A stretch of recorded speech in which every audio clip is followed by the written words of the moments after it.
When you do nothing to save jobs but promise 3 million new jobs but lose 2.2 million jobs, and the interest alone on your $3.6 trillion spending and borrowing is ticking away at $17,000 a second like a death knell, is just not comforting.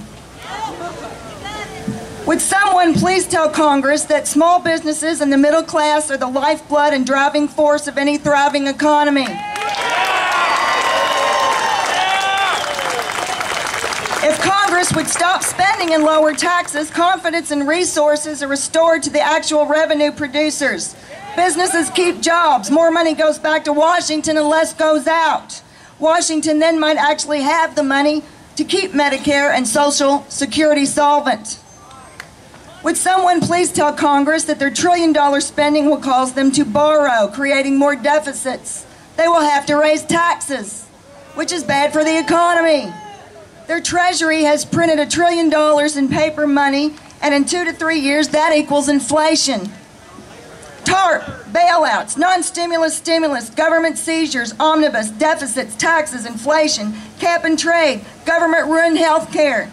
How are we supposed to sleep at night? Would someone please tell Congress and the trial lawyers running Washington that the state of California at one time had a surplus, spent it on entitlement programs, and now is in debt for $26 billion? Idiots. Texas, on the other hand, which has no income or state sales tax in 2008, a year of economic downturn, created more jobs than all 49 states combined. Abominomics. Education is not a stimulus. It is an important issue that every president needs to address. Alternative energy exploration. We should do it, but it's going to give what? Maybe 12 scientists a job? Drill. Immigration. This administration wants to give amnesty to illegals, offer them retroactive Social Security benefits, and nationalized health care. But hey, if you can find a way to get 12 million extra votes, you basically have a one-party system. Socialized medicine. It will not create jobs. They tried it in Massachusetts. Hundreds of nurses were laid off and the state is bankrupt. Great Britons and Canadians are worried that they will no longer have the option to go to the country that has the best quality healthcare system in the world. They like their system until they need ours. Competition always breeds quality. When the government takes over any institution, it becomes wasteful, ineffective, and corrupt.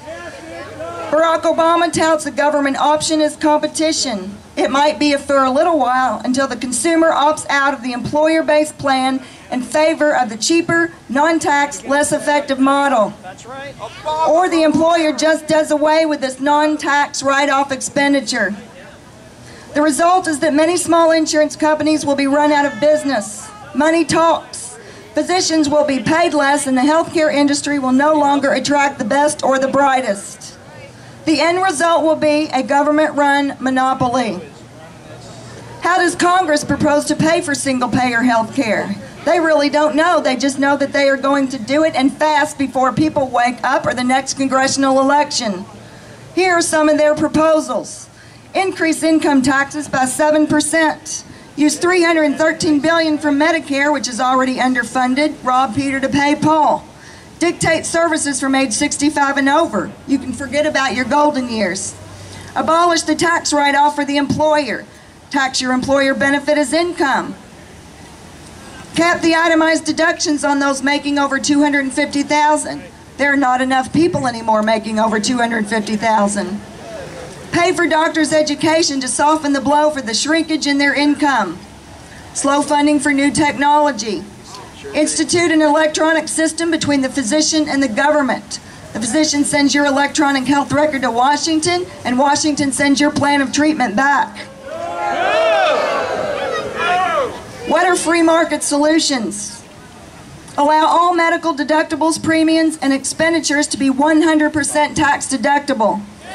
This would allow financial consumer relief and allow the power and decision-making to stay in the hands of the healthcare consumer and their physician.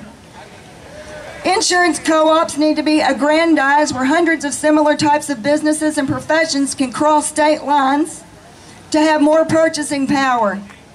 Hospitals, which are already in the business of healthcare, could become mini insurers and offer an array of inexpensive service policies. President Obama wants to increase the income tax rate from 28% to 40%. We say lower the income tax rate so that American business owners and investors are confident enough to invest in America. This is the only way to create jobs and sustain a growing economy. Government stimulus has never worked and it won't work now, just ask Japan. Do not increase the corporate income tax rate by 25%. We say lower it to 12.5% like Ireland's. President Obama wants to double the capital gains tax, lower the capital gains tax to create confidence in the U.S. economy. The trillions will start to flow. There are over 200 million citizens all striving to reach the American dream. Okay. I can't do it all. Keep her.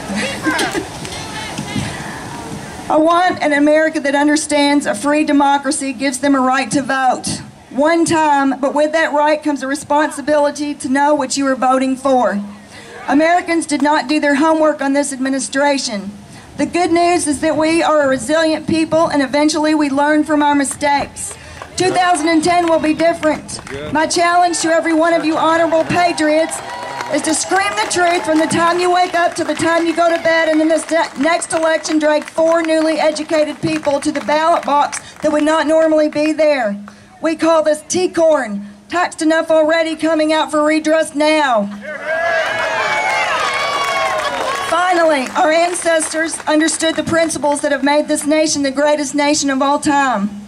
It is the nation that always gives. It is the nation that has every other nation's back. It was the nation that recognized evil when it saw it. Do not let any president or any government tell you that America is less than or equal to any other. Our ancestors that built this country understood that when you elevate the corrupt, the irresponsible, the non-producers to the top of the food chain, the whole system fails. Change is coming, ever growing, bubbling up from the greatest force in this great nation. We, the people. Thank you.